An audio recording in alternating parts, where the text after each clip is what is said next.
42,958 seats sold for this game. No one's using their seat right now.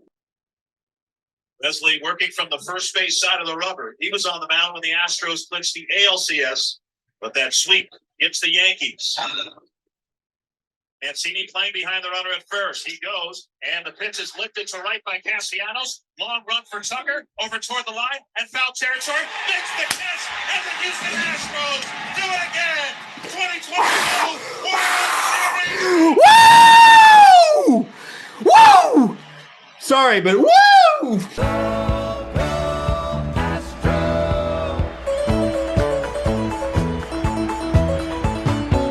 Here come the Astros, burning with desire. Here come the Astros, breathing orange fire. Here come the Astros with winning on their mind. Here come the Astros, number one every time. Go!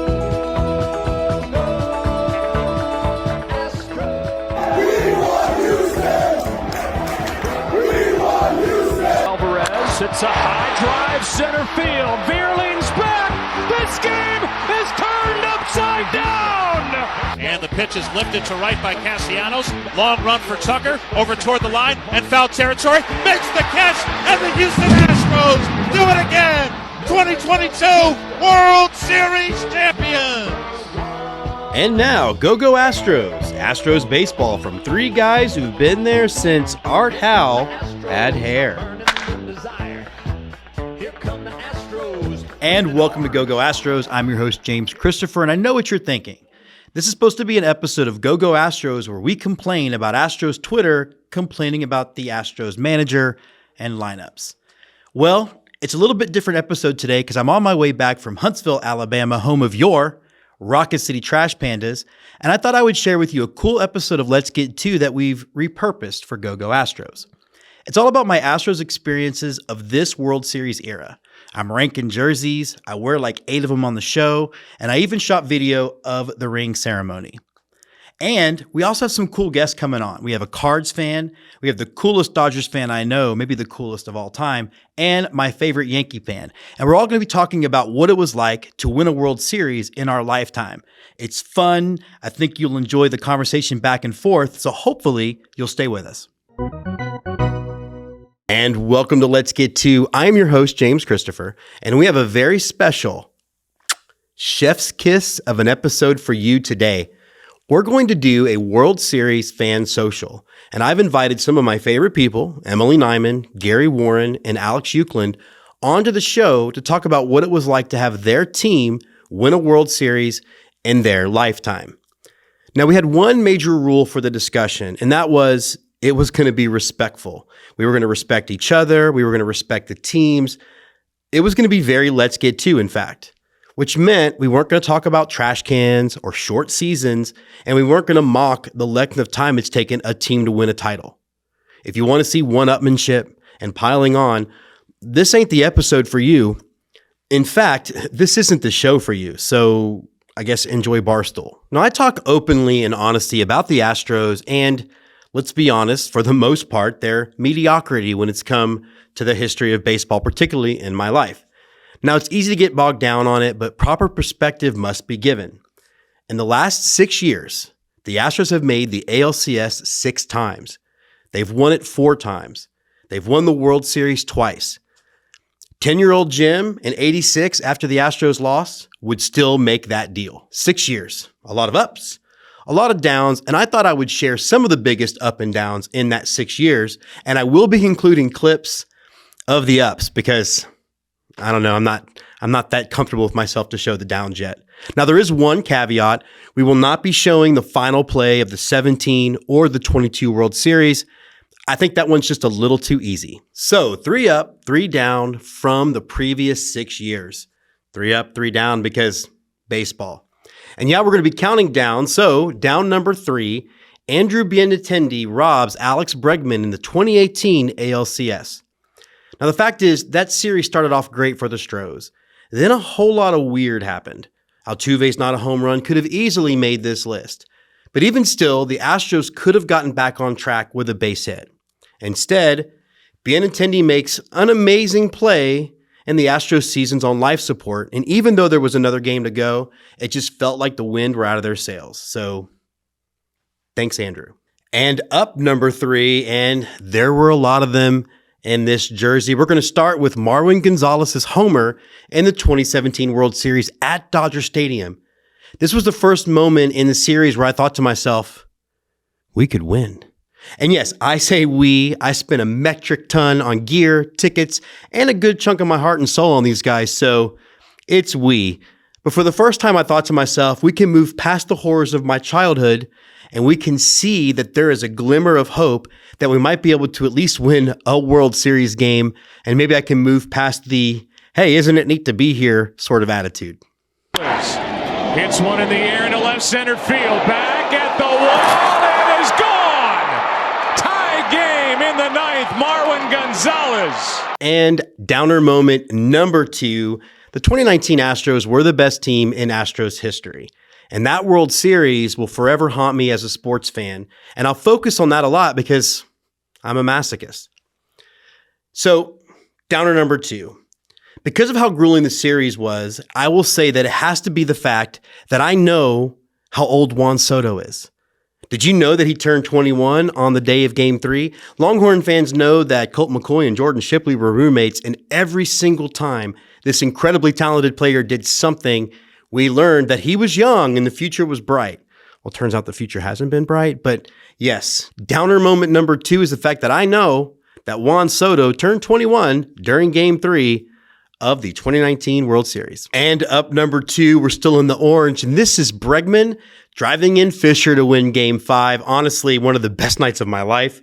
That game was a prize fight, and that moment was nuts. And we're sitting around a fire out in my backyard with the radio going because it was just too hard to watch it on TV. I needed to be zen, so I had Jessica, I had Colt, I had Vader, and I had my cousin Brendan, who's not even an Astros fan, and that moment was electric. Alex Bregman will never buy a drink in the city of Houston ever again. Neither will Derek Fisher. And again, just I think it's the best baseball game I've ever seen. And for the Astros to come out on top was just a little bit of extra sweetness. That's in the air to left. Here comes Fisher. Throw by Ethier. Astros win it in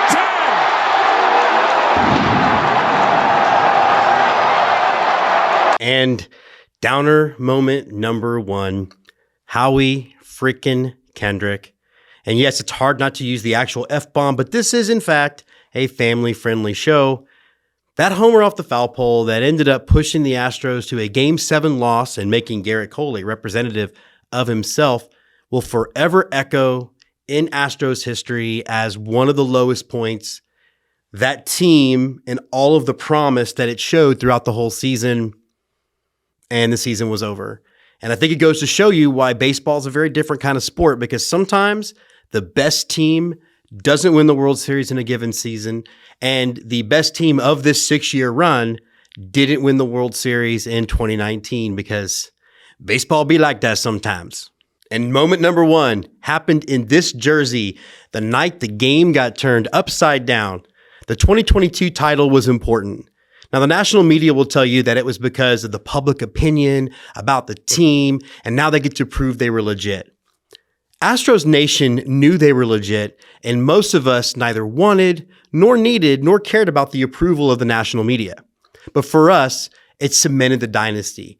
And yes, it's a dynasty. And it also proves that the process of winning was working. 2 wins in the World Series within 5 years, 6 straight ALCSs, all in the shadow of a roster that's changing constantly. It's just an amazing team. Again, the night the game got turned upside down, which I think is going to be a future Reba McEntire song. 1-0. On a 2-1, Alvarez hits a high drive center field. Veer leans back. This game is turned upside down.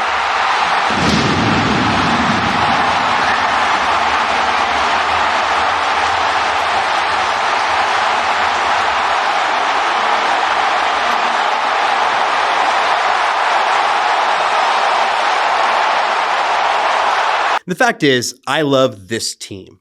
Biggio will always be my favorite player, and I can't see that changing because, well, I'm old. But this group of guys, getting to know them over the years, seeing what good people they are, counter to what the national media will tell you, has been awesome. And I think that's what's great about baseball in particular. You build a relationship with the team and the hardcore fans because it's 162 games. You get to know them over the years, and you start to feel like you're a part of it. And connection with others has been one of my favorite parts about this whole thing. Andy Tom Chesson, my partner in crime, I wouldn't be doing any of these shows without him. So if you want to blame somebody, blame him. But I think about all the other Astros fans I've met, even on Twitter. For example, Jeremy Kaufman, Craig Harmon, M. Hatter, and Astros Baseball is Life. Yes, the last two are Twitter handles, and I guess that's where we are. But meeting these folks and so many others has been just an amazing experience. And chief among them has been Brian Arbor, who, along with Andy and I, host Go Astros. You should check it out every Monday. That is your shameless plug of the show. But this run has been as much about family as anything else. About 30 days before the Astros won the World Series in 2017, Braxton Allen Metcalf was born. Becoming a grandfather was one of the best things that's ever happened to me. And then, in March of 2020, it happened again when little Lulu came along. These two are the light of my life, and sharing this game with them has been one of the best experiences I didn't know I would love so much. Sharing the game with Jordan, who, for many reasons, had to have a sports career without her father around much. It crushed me then, and honestly, if I look back, it crushes me now. But being at a ballpark with her, listening to her talk about her playing days, it's just the best. And there's something about seeing her at a ballpark, watching the game, and then teaching her two kids about it. Pride and love, they are not big enough words. And then I get to also share this game with my new son-in-law as well. It's, again, so much fun. Baseball is the best, and this is a big reason why. And this segment is about things I love. And no, I'm not talking about the dogs because they don't really like baseball. But if you spent any amount of time with me, you know that I pretty much, in a healthy way, worship the ground that my wife walks on.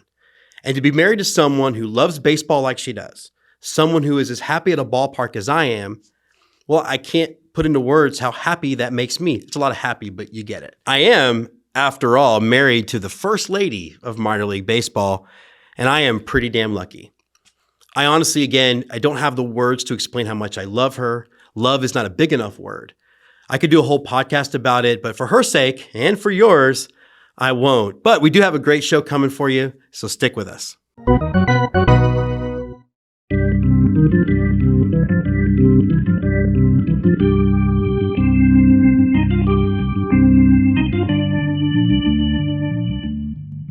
From the bleachers, the Let's Get To Game of the Week.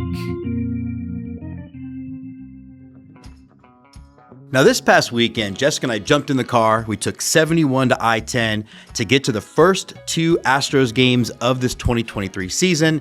We were very glad to be on our way back to one of our happiest of places. So here's a stat for you, and it dawned on me as I was driving through Katy, Texas. For the first 28-ish years of my fandom, the Astros won exactly 0 playoff series. In these last 6, my Stros have been to the ALCS 6 times. They have won 4 pennants and 2 titles. And now, for the second time, Jess and I are going to Minute Maid Park for a ring ceremony. You know, after we stop at Buc-ee's because Texas. It felt great to be back in the ballpark again, one of my happy places. And now there's a ring ceremony set up. Next to the podium, 2 World Series trophies. 10-year-old me would have never believed me. Now, it's hard to remember who got the biggest applause at the ring ceremony. When Dusty got his first, it about blew the roof off. It's the last piece of a career puzzle that's going to put him in the Hall of Fame, and I'm so proud. It was so cool to see him get it in an Astros uniform. But then you've got the youngest part of the team, Jeremy Pena, get his ring, and you just know he's going to be the next face of the Houston Astros. Now, speaking of faces, it's bittersweet to see Jose Altuve, the heart of this team, get his ring in an orange cast. But just remember, he's back in May, and this team is going to be more than all right.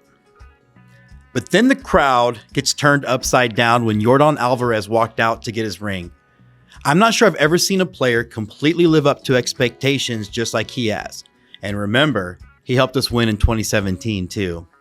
Now, after the ring ceremony, we still had 2 really great days at the ballpark ahead of us, which means checking out some of the cool things that the Stros did to refresh the park. I always enjoy walking down our growing Hall of Fame. It's not just about reflecting on my youth as a fan, but also recognizing that everything that's happened to the Astros, that's happened to their fans, to this city, the heartbreak, the close calls, the near misses, they are what brought us here to this moment, to this era, and it's important that we enjoy this run while it lasts, because it doesn't come around very often. We, of course, got a bunch of swag, maybe more than we should have, and I did walk away with this really sweet belt buckle honoring the 2 World Series titles. I admit that it's gaudy, I admit that I love it, and I admit that I'm wearing it now, but I think it would be awkward to tilt to a shot of my crotch. Now for my bride, a simple message engraved on the barrel of a bat. Being with her, ironically enough in Astros terms, is what keeps my world from turning upside down. I couldn't be me without her. I wouldn't be doing the show without her. All in all, it was a great weekend at the ballpark. They won both games. We saw Gold Gloves, Silver Sluggers, orbit in a balcony, and then a toast with my bride because I drink wine at ballparks now. Houston, though, it's an Astros town. No one should ever doubt that. There should be no question. This team brings this city together. It's a beautiful thing, and we should all be very proud of what these Astros have done on the field in this little bit of a run. And as we reflect on this most recent run for the Astros, I wanted to dive into a little Stros uniform history. Now, the Yankees, they have the pinstripes. The Cardinals have the birds on the bat. The Astros have a history that is peppered with some of the most cutting-edge uniforms ever. And anyone that knows me knows that I am an obsessive ranker. So in that spirit, I'm going to rank my favorite Astros jerseys that I own from all eras of Astros history. And you'll notice that there's none of that brick and black BS because they sucked, they were generic, they might as well just said baseball team on the front. And so now, on with the countdown. We have a long distance dedication. It's not really working, is it? Number 12, the Astros Father's Day Special. Well, my dad kind of sucks, but these uniforms certainly don't. Number 11, the Astros' current home whites. It's a pretty bland look in comparison to uniforms of the past, but I think a font change could go a long way. Number 10, the 1990s Astros batting practice jersey. I really dug that gold star look, and it might have stuck around longer and been more loved by fans if it had been an orange star, but I was really into them. Number 9, the current Astros orange jersey. Orange has always been a key part of the Astros uniform set since the Colt 45 days, except for those red and black years. This one saw the Astros win their first World Series. Number 8, the Astros current navy jersey. I love the homage to the Astros rainbow under the arms, and I love even more that the 2022 title was won in them. Number 7, the Astros 90s road grays. Let's be honest, most road grays are kind of boring, but these certainly aren't. And number 6, the Astros 90s home whites. I remember when this look was revealed and I just thought it looked awesome. And I know a lot of the olds at the time were kind of irritated by it, but to me, to a high school kid, this looked like baseball of the future. And number 5, the Astros 90s navy jersey. I clearly love that 1990s shooting star. This one is highest of them because this was the first time that I at least remember the Astros getting to wear something other than the white or gray jersey on the field for a regular season game. Number 4, the Astros 80s white with the rainbow on the shoulders. This was the uniform of my early teen years. It had a cream and a button-down version, which I would also love to get my hands on. And this is the uniform that Craig Biggio debuted in. And now, I know it's baseball, but we have a tie for third. So first up, we'll call it 3B, the Astros City Connect jerseys, which I think were the best of the City Connect releases so far. Now 3A, I have the Astros 60s shooting star look. For a lot of people, this is their favorite, and it's easy to see why. And I put these two together because it really felt like a nice bookend of where the evolution of both Space and Astros uniforms have gone from the 60s until now. And number 2, the Astros Tequila Sunrise. This is the most famous of all of them. And this uniform really set a trend in baseball that took the look of the sport out of the old stuffy ensembles into something new, bold, and fun. And number 1, this choice might shock some people, but I have the 1980s batting practice jersey. Maybe I love them because I just didn't get to see them a whole lot. For me, they were mostly seen on a baseball card, or if you caught that odd spring training game. Either way, they were pretty sweet. So what will be next for Astros uniforms? If the City Connect and the Space Cowboys jerseys are any indication, an evolution back to the bold look that made the Astros famous could be on the horizon.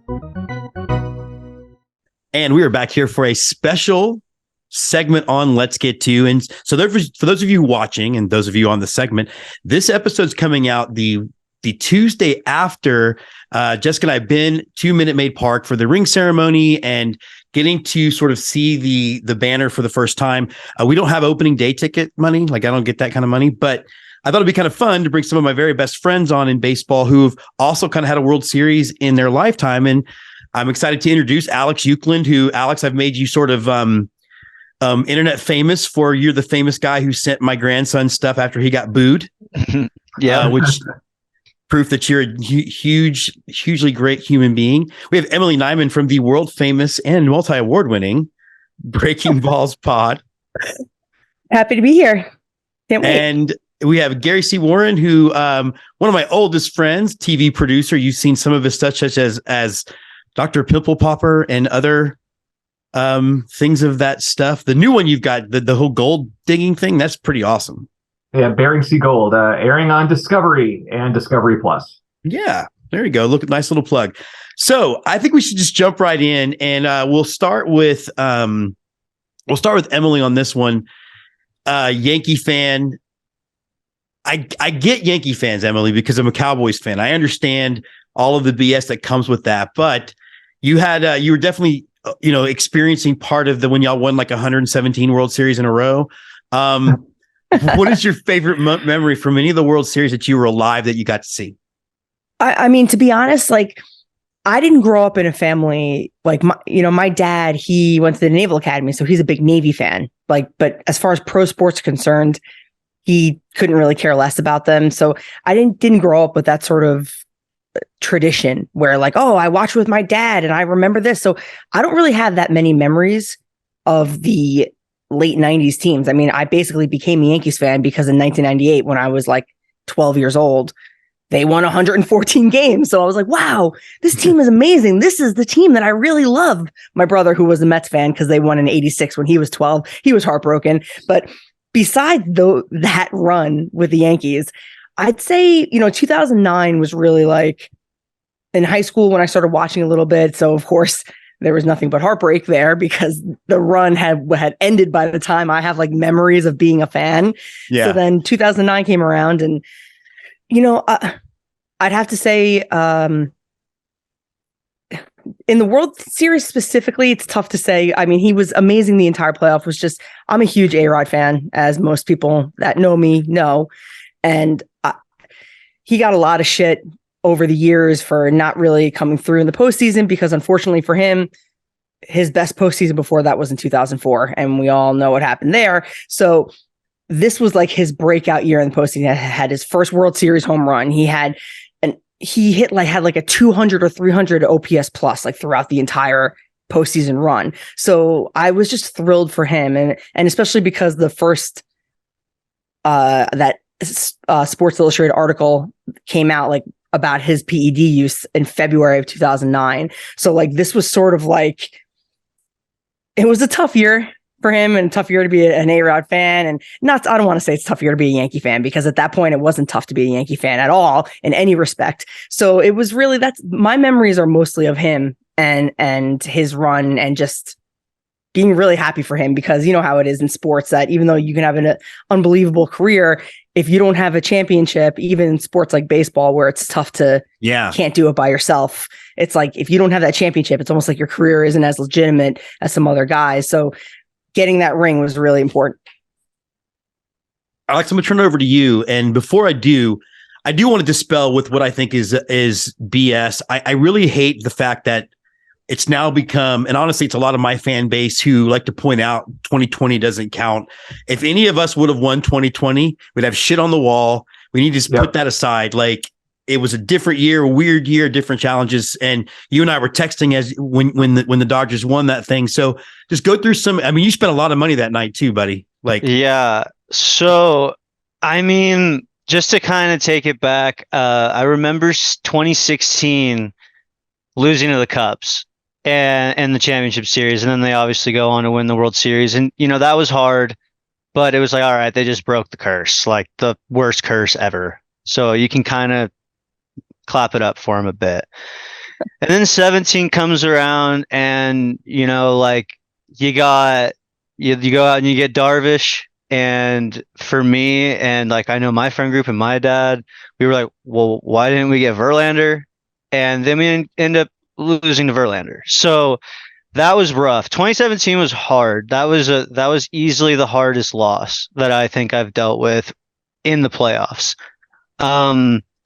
18, when we got the crap kicked out of us by Boston, that was like, I saw that coming.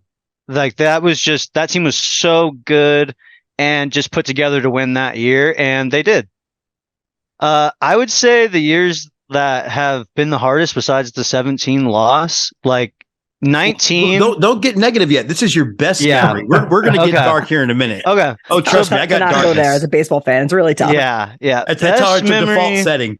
If I could pick one single thing that is the best memory, is when it was going into the ninth of Game 6, and they sent Kershaw out to the bullpen, and you're like, oh God, here we go again. And then they didn't have to use him, but the fact that he was out in the bullpen and the camera view of Kershaw running in from the outfield is just by far my favorite thing I've ever seen in baseball. Just to see the guy who's, you Emily, you brought up a great point. The ring, like it's a big deal, and he has it. And now there isn't anything he doesn't have. And to watch a guy who's kind of, I like A-Rod too, but just, Kershaw is just, he's the character of Derek Jeter. He never has done anything wrong. He's always been great to the game, and he's been an absolute monster. And to see him finally put the bow on getting the monkey off his back and getting the ring, that was the best part of the World Series. Gary, I have good memories of your Cardinals World Series and us talking in a hotel room while we were both at separate festivals. But talk a little bit about just, that Cardinals run that you guys had. Yeah, I mean, if you ask pretty much any St. Louis Cardinal fan what their favorite World Series memory is, providing they're not 70 years old and they weren't like, when Gibby threw it off the mound, he had to change the height of the mound. Anyone else is going to say 2011 Game 6, the David Freese World Series game. I mean, it was magical. And like, you and I, as you've always supported the Cardinals once the Astros went to the AL, fighting the evil Rangers. And, we had Rangers fans that were trash talking us, and the trash talk just got so mean. And, I was crushed. I was defeated. My wife, my girlfriend at the time, my wife now, she didn't even really want to be around me because I was so crabby and mad. I was like, well, I guess I'll just finish watching this game.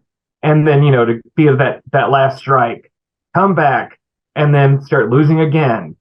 And then, my Rangers friends again start trash talking. And then to come back again and take that game. I mean, that's all I think about. I barely even remember Game 7. Like, it seemed that once Game 6 was over, the Cardinals had won the World Series, and it was magical. And then, of course, we haven't won another one since then. But that is my favorite World Series memory. I think for me, and I'm going to cheat a little bit, and I'm going to say it is winning the AL, and it's not, and it's because me, guys, I'm touchy feely. I'm all about that stuff. And I was actually working at a festival, and Gary knows that in the film community, there are not a lot of sports fans, in particular, not a lot of baseball fans. And so all my friends are showing sports ball. Sports. Yeah. If I hear sports ball, but I got all these people like showing up and putting the Astros caps on, and they were cheering for him because I was. And then like, I got to a point where I just had to Jessica to take my phone, and I would just look at her, and she would do like this.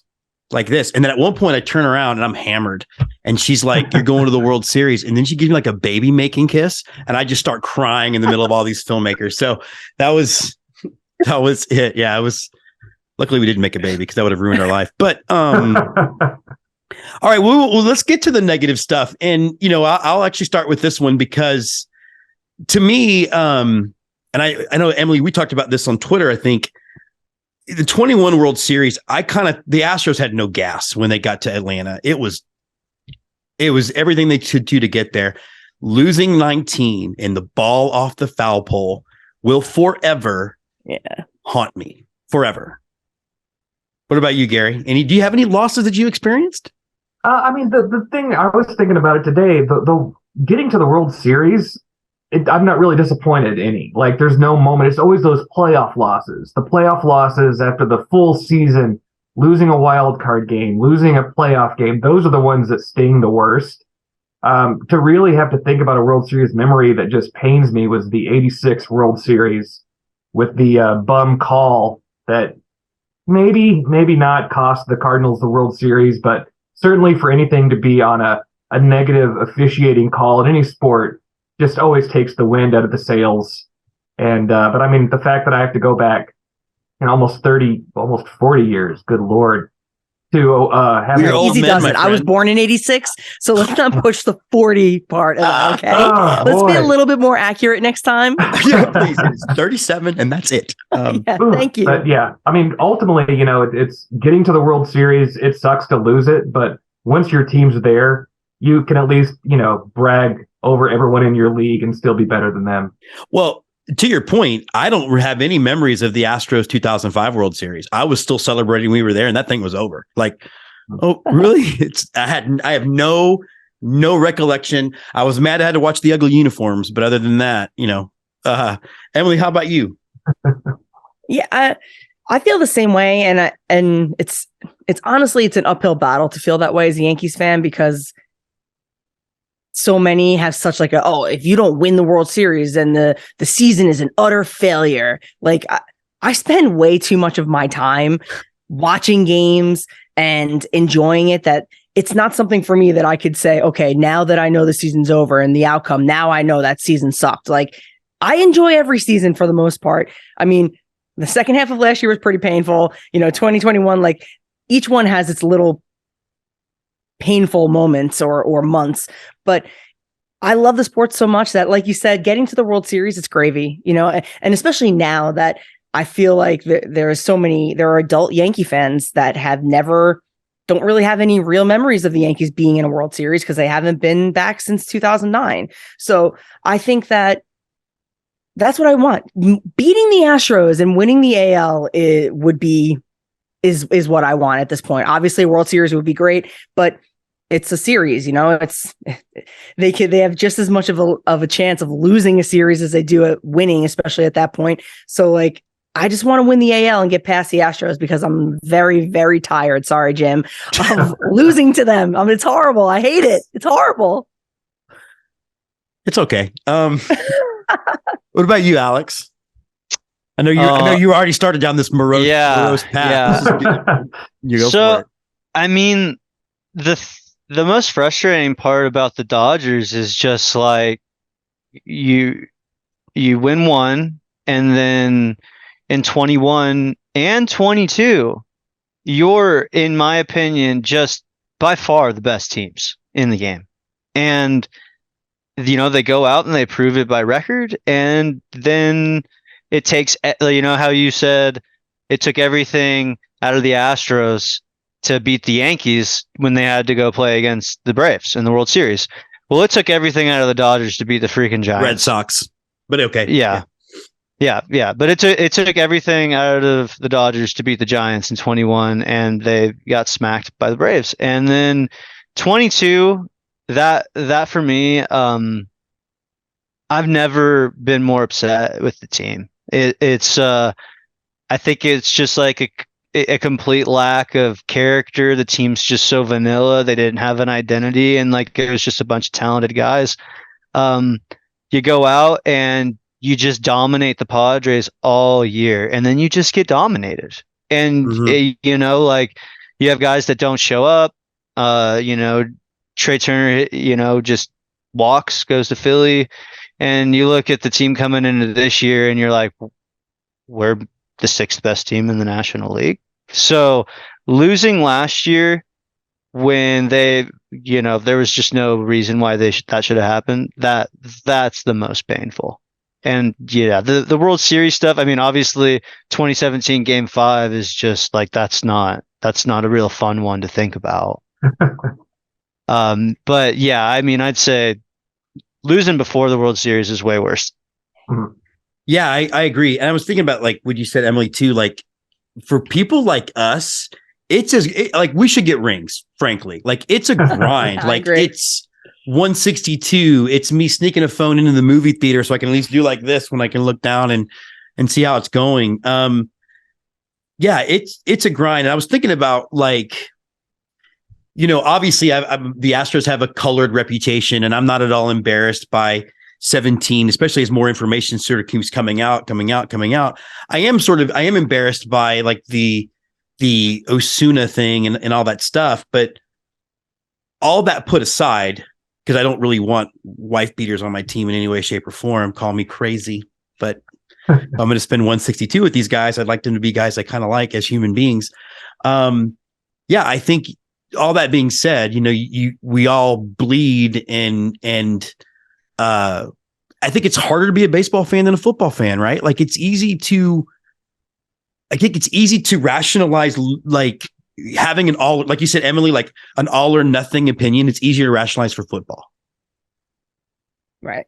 Because it's, even though it's a football is what, 4 months, 5 months, because it's only one game. And I know that every game is like 10 games in Major League Baseball, but because of that, it's such a slow burn in baseball that like you can have a horrible month and it is meaningless. It can be meaningless at the end of the day. It doesn't matter. So like to just have this, like, I'm throwing the entire season away because they didn't win. And I get it. Like there may not be that many memorable moments about the season and the team. Like besides Aaron Judge last year, like there's going to be nothing that's very memorable about last year besides that.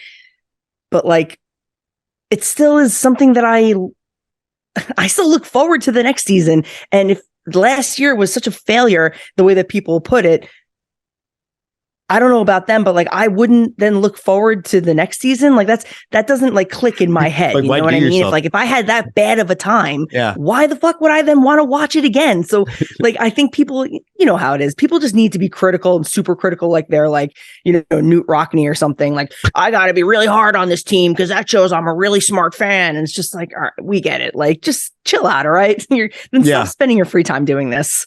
I bet you might not have felt this exact same way the night the season was over. Because I think even all of us, the most positive fan that night, we're like, the hell with baseball, the hell with this team. I'm not going to watch this anymore. And then it's maybe 2 days later, you're like, oh, spring training. How long is that? Oh yeah, I cried. I definitely think there's definitely that moment when, it's all over that you're just like, I'm miserable. I don't want to talk to anybody.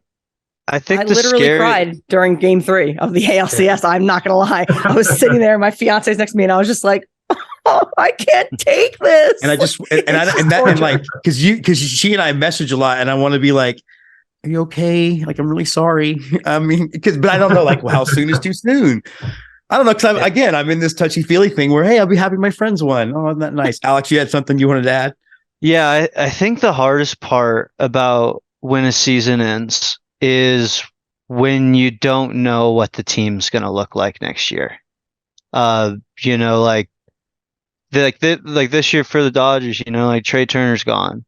You obviously, Walker Buehler's going to be out for the entirety of the season pretty much. And like, you just lose these guys. Like, I mean, I'm not a huge Bellinger fan, but I mean, that's a key player on the team. And when you just don't know what you're getting into next year after a bad loss, it's kind of like what the heck is going. Like the reason I'm excited for this season is because I really have no idea what the heck to expect from this team. Well, like after 19, it was Garrett Cole and his famous "I'm an agent of myself" thing, which I think people completely misread. Like he was not scheduled to be interviewed. Somebody caught him in a hallway. It was not fair to him. Or losing Correa last year, it was definitely difficult to look at the future. Now, I have a question for Gary and Emily. I'm a huge Fever Pitch fan. And much I hate Jimmy Fallon. Can you guys watch that movie, or are you just like... Yeah, I watch it all the time. I've never seen it, and I never will. Okay, well, there we go. I love that movie. There's also, like, I think Stephen King co-wrote a book about it. Like, I love Stephen King. I'm not going to read anything he writes about the Cardinals losing the World Series. No. There's a line in the sand. That's it. Just before or after the car wreck. Ooh. Ooh. I think it was after. He was probably, on drugs again and thinking, Yeah. oh man, this is great. Yeah, definitely. Okay, I wanted to ask a little bit about this season coming up. Alex, you talked a little bit about it, but Manfred has done it again, and he's changed some rules, some of which I actually like. Some of them which I don't like. I don't mind the bigger bases. Actually, I don't necessarily like banning the shift, but I wanted y'all's take. Like, what is a rule that you guys either love or hate or both? And I guess, Gary, we can start with you. I'm all about the pitch clock. I think it'll be good. I mean, there's too many times where just, it's off the rubber, on the rubber, then the batter's in the box, out of the box. We did off and on the rubber for a while until I got a vasectomy. Oh. That's when the baby making kiss was going on. Whoa. But I like that idea. I like speeding up the game that way. I don't like speeding up the game with a ghost runner on second base in, inning 10. If you want to do that on inning 16 or 17, fine. Mm-hmm. But, the 10th inning, we played this long. Let's keep it going a little bit longer before we're just, I don't know, throwing ghosts on bases. And I don't know, that rule I hate. I wish that if we had ghost runners, we could have a do-over too. If we're gonna have like Little League playground rules, just have a do-over. I agree about the pitch clock. I just hate the logic of, like, I don't understand if I'm going to pay to go to a game, or, I cover minor league baseball. I went to the Columbia Fireflies. The game was 2 hours and 10 minutes. That felt too short to me for have flown from Austin, Texas. So I wish it would just be a pitch clock when I'm watching on TV and not one when I'm there. You can do that. Alex, how about you, man? I guess my first comment on the pitch clock, I don't have an issue with the pitch clock. I think the one that I do have an issue with is I'm really interested to see what's going to happen with this pickoff thing. Yeah. Like you're trying to tell me I got one, because you get 2 tries, right? And then you can't pick off again. So you pick off twice, the guy just gets second base. So I mean, you're going to see a lot more stolen bases because of that. And I don't like it in sports when they have different rules in the regular season and the postseason. It really bothers me. And I don't see how you can incorporate that rule in the postseason. The postseason is such a mind game, and like playing on the bases is part of it. And I understand you want to speed up the 162, but you can't speed up the playoffs. So I don't. Not the way they want to. Cut the commercial breaks. Right. Yeah. But that, and then the same thing, like the ghost runner, I don't like it because when it comes to the postseason, they just get rid of it anyway. So like, I really would just like them to pick rules and just stick with it throughout the whole entirety of the season. That's my big take. I mean, like how football has their like rule in the postseason for what is it, overtime that isn't the same during the regular season. That's just not, it's not it for me. Yeah. Emily, I'm curious about your answer to this, because I think you always do a really good job of researching the rules and explaining them on Twitter to people, whether they want to listen to you or not. So I'm curious as to your thoughts on that. I used to feel very strongly about the shift in term when it was just something that fans would talk about. I felt strongly about not banning it, thinking about the implications for the game. And then I sort of came around on it. I didn't sort of came around. I totally came around on it because, I love the DH. And at one point, the DH was a super contentious change that was really polarizing, and a lot of fans hated it. And, it's not real baseball. And I think that it's really made the game better and more entertaining. So I'm not really, I kind of agree. I don't really care for the ghost runner too much, especially because that rule started at lower levels when I was a kid. When I was in high school, we played with the ghost runner, but that's because the sun went down at 6:30. So we can only play so many extra innings in a game. But for these guys, I understand, because now in sports medicine, you're seeing more and more that it's the reps that Sure. and the repetition that is hurting guys, and that's what's wearing them down. And in the sport of attrition, and because they play so many games, I can understand why the players are okay with the ghost runner for the most part and all these changes, because they don't want to have to burn through their bullpen. They don't want to have a guy just tire his arm out for an extra inning game in the middle of July against the Pirates. Like, why do they have to do that? You know what I mean? So I agree that I think that it should be later. Like, maybe give them at least one regular extra inning. Give it the 10th inning or even the 11th, and then whatever. Then throw the ghost runner on there. But the base, I think, is a great idea. I kind of don't understand why every level doesn't have the double base like they do in softball and one in foul territory, because the only reason to not have it is to like you're kind of like just asking for a collision. And these guys are moving, the game is moving so fast, and by the end of the season, you know, they start to get a little tired, and that's part of the grind. So like, it's just, they start to get a little sloppier, and that's when like you see guys get their ankles stepped on and all this other stuff. And it's just, the bigger base, I think, is good. I don't think it's going to change the game that much. And to be honest, with the exception of the pitch clock, maybe, I don't think the game is going to be changed as much as people are thinking it's going to. I think that we're going to get so used to the way that it is very fast, and it's not going to seem that different, with the exception of, oh, wow, like this game was only, you know, 2 hours and 45 minutes, and it's usually a half hour to 40 minutes longer. But that's something that you're going to realize, like, in retrospect. Like, all of a sudden you're going to look at the clock and the game's over at 9:30 instead of 10:30, you know? Well, they did say something like a small percentage of plays would have been changed by the banning of the shift, right? Like, right. They did say that. And I think one of the cool things about the bigger bases is that it's going to, I mean, how many times you see a guy out by an eyelash? You're going to encourage stolen bases, which I think action on the bases is great. I do think the pickoff thing is, like you said, Alex, is kind of dumb. I'm interested to see how they because I don't think it's going to be as like, oh my God, then it's going to be a green light for stolen bases, because at the end of the day, this is the major league, and these guys are the best players in the world. And these catchers, they are able to keep runners honest, and they're able to put that ball right where that middle infielder's glove is. So it's not going to be as much of an open season. It's not like it's me behind the dish and all I can do is throw to first, and then they go to second. I'm like, fuck. So like, I think that it's going to be okay. I really do. I want to be the umpire that has to walk out and tell Garrett Cole that he has to give up a free ball because he took too long. I'd love to watch that happen. Yeah, I'd like to know a little bit more about the rule, right? Because think about it. You pick over twice, you know you have to go to the plate, but as soon as you're on the rubber, you just take off. You can't step off. You can't pick off. If he does, it's a balk. You get the base. So you'd have to just completely quick pitch, and then when you're quick pitching, you got to make sure you don't balk anyway. And that's the other thing, they're calling the box out.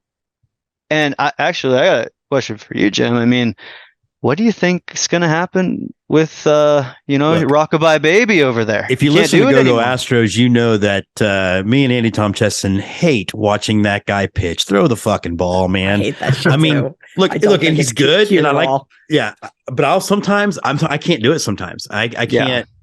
To me, that'll become a game I follow on my phone, because it does take forever. Emily, you were gonna respond to Alex about the stealing thing.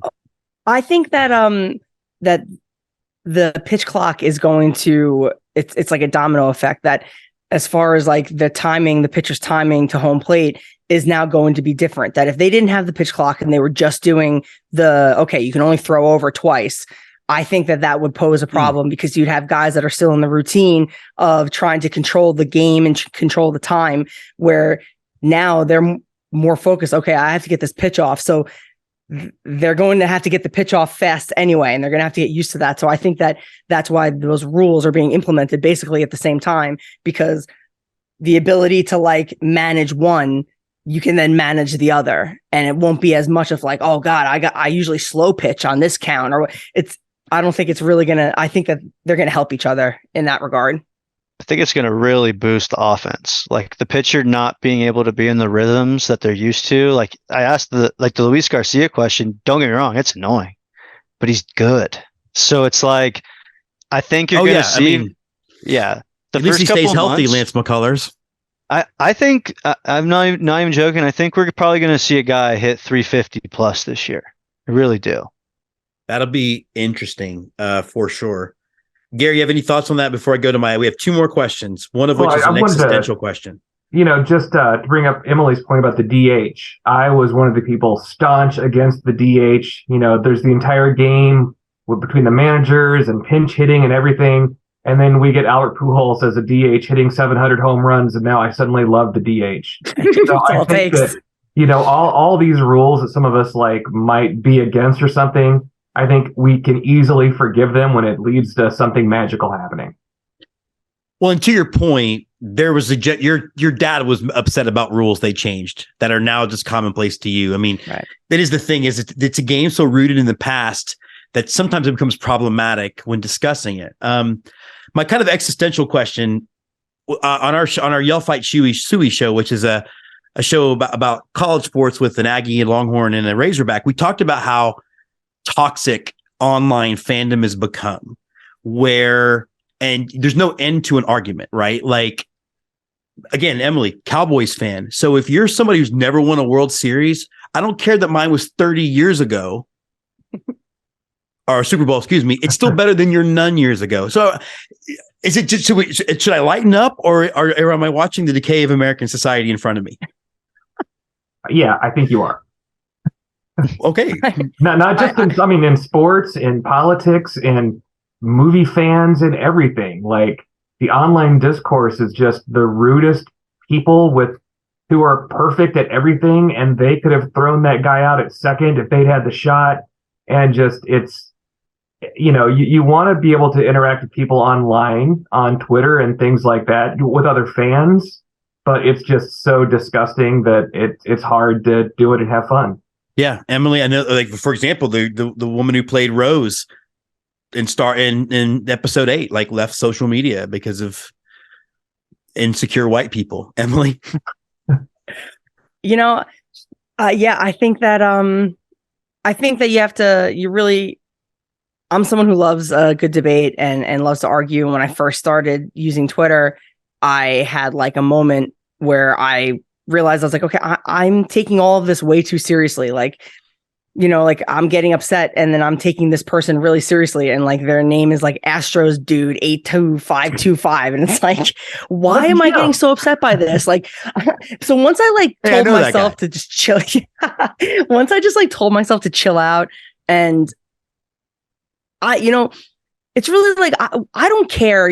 I feel very confident in what I know, and I feel really confident in what I don't know, and I know I've made great friends, and I've met a lot of good people online that there's nothing that anyone can say to me that would ever make me feel a type of way, because I don't actually care what they think of me or my opinion. So it's easy for me personally to just sort of tune it out and enjoy the aspects of social media that I am basically curating for myself. But I understand that it's not as easy for other people, because it's just, we're all different. So I think that I can understand why people don't like it and why it turns people off, but there is something about it that makes people stay, even though they'll be like, I hate this fucking app. And then it's all right, well, you're here for 10 hours a day, so you like something about it. I think we want it to be what we want it to be.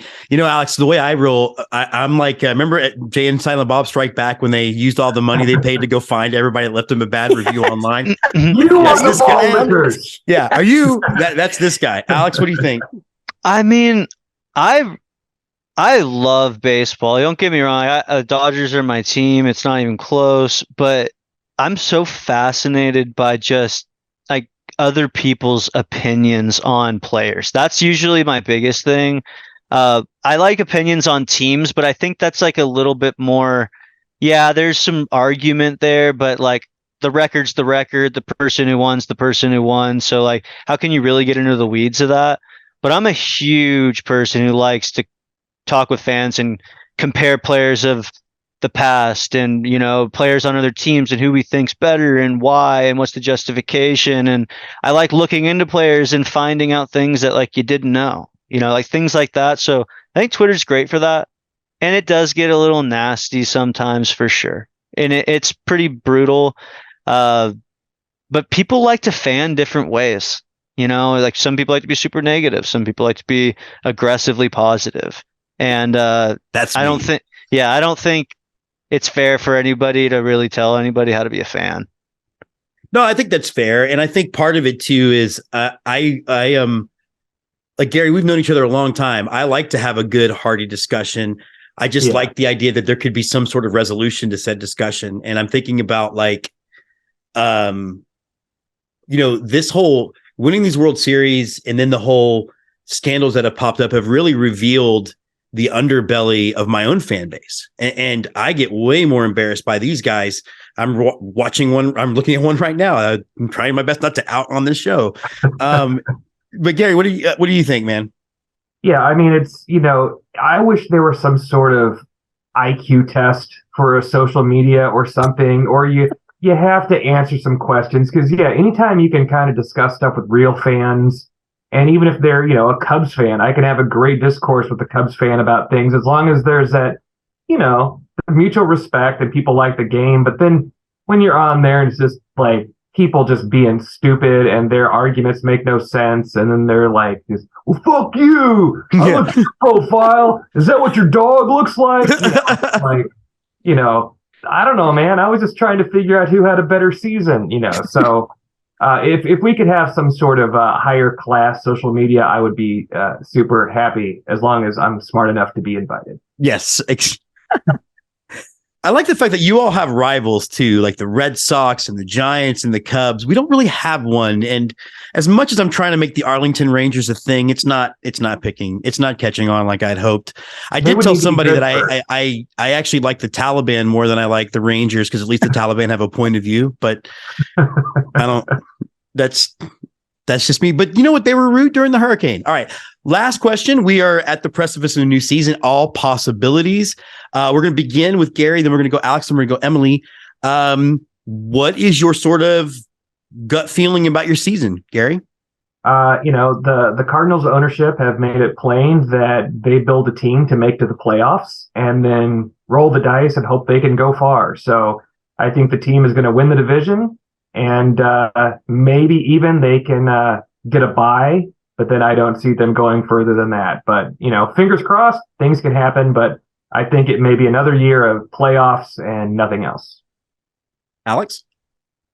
Yeah, I'm thinking for me that the Dodgers probably finish second in the division behind the Padres and then probably end up playing the Padres or the Phillies in the first round and lose. And then it's Ohtani season. Hopefully. Emily? I think that the Yankees they're gonna win the division. I think that they're gonna end up, it's gonna be Yankees Astros again in the ALCS.